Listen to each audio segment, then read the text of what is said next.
Hey guys, so I'm going to show you guys how to create sub-attacks um, in Fantasy Grounds. So obviously in Deadlands we have a lot of different things we can do, like double tap, marksman, and of course we also have the infamous ability to fan the hammer. So I will show you how to create that, and then I will go through how I did these other ones as well. So you're going to right mouse click, create sub-attack,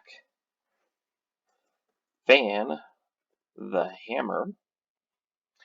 All right, it's a rate of fire of 6. And what does fanning the hammer do? Well, it allows you to shoot 6 times. However, the drawback is you are at a -4 for shooting for each attack. So we'll leave it at that.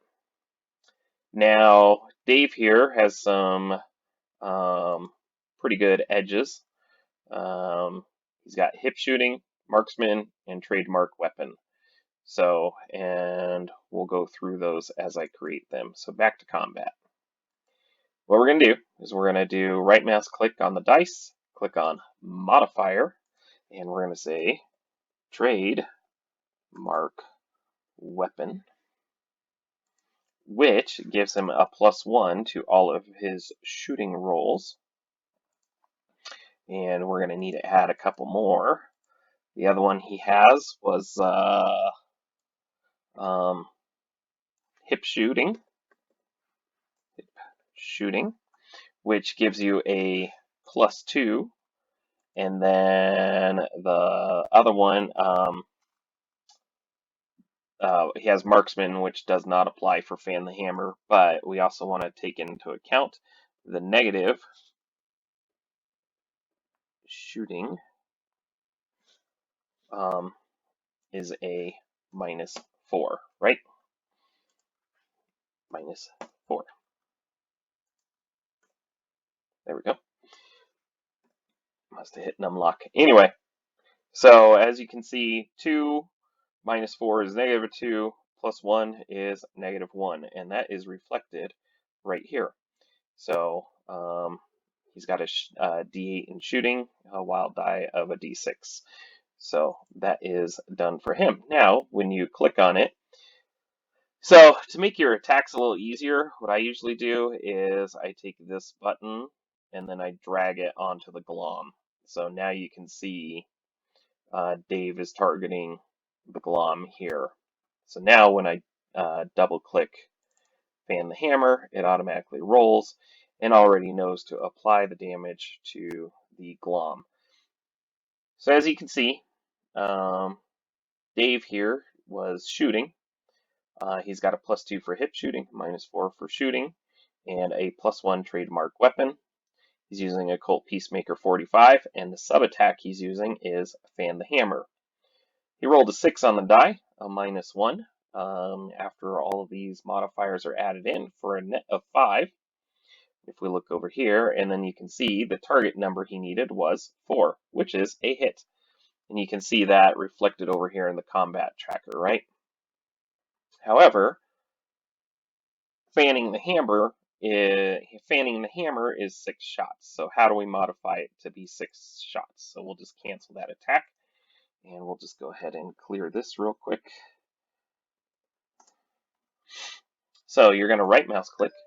You're going to click on these dice, which is number of attacks. You're going to say 6, and then you're going to, now when I double click, because it's still targeted, you'll see a whole crap ton of dice roll, and you can see shooting, blah, blah, blah. The first attack was a 6, needed a target of 4, which was a hit. Second attack was a miss. Third attack was a miss. Fourth was a hit with a raise. 5 was a miss. And 6 was a hit with a raise. And all of that, of course, is reflected over here in the combat tracker. Mine's obviously more detailed than what you guys are used to seeing. And then you'll roll damage. So each damage is individualized. So you double click on it, right? So you can see he's got a toughness of 9. He's unharmed. And that's reflected over here in this first attack. So second attack does lots of damage, and you can see here. So it'll skip your misses. So he's shaken with 2 wounds. 20 points of damage was done to him. And then the last one, that's a lot of explosions there too.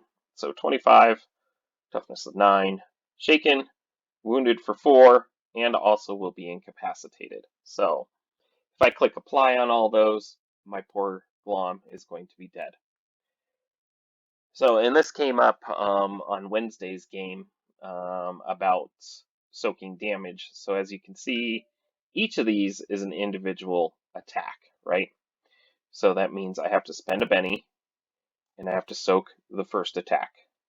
So in this case, I rolled a 7, which was enough to soak the point of damage.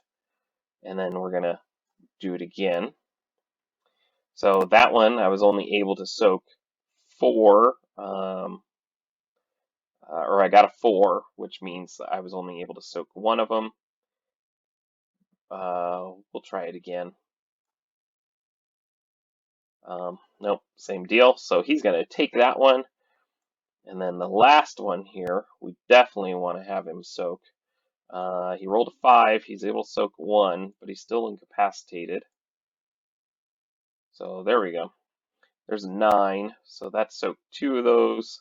So that gives him a total of 3 wounds, right? So we'll apply and apply and apply.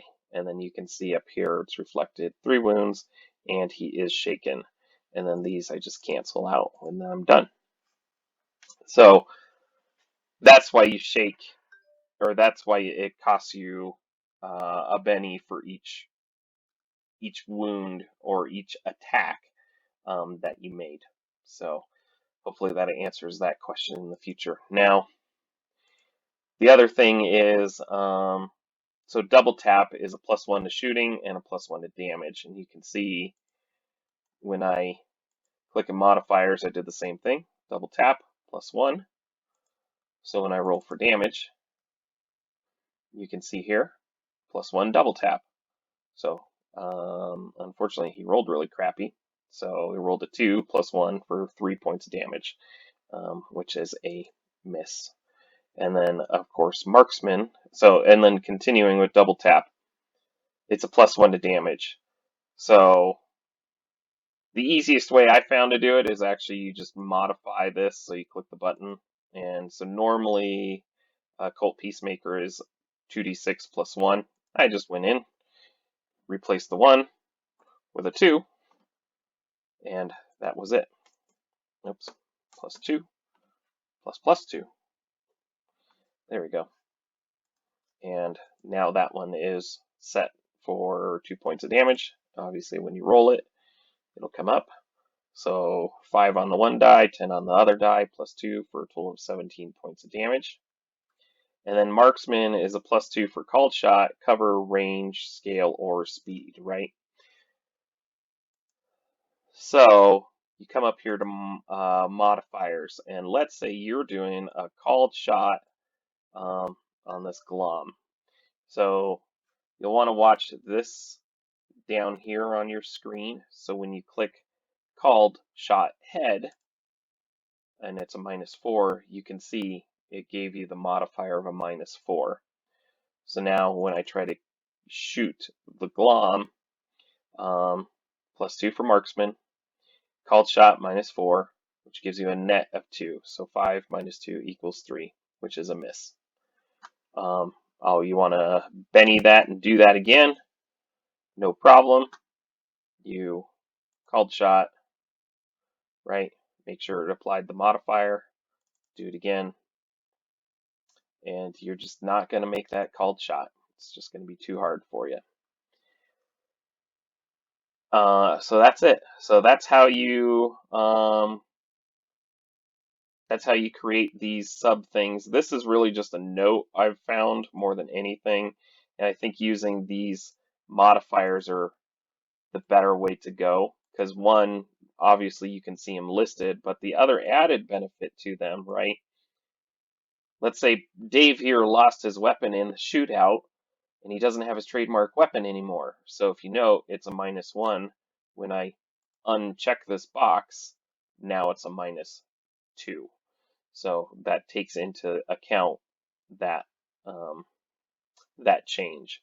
And obviously, Dave retrieves his weapon, picks it up again, and now he's got his +1 applied, which now gives him a net 1 on the fanning the hammer action. So I think that's it. So I will talk to you guys later.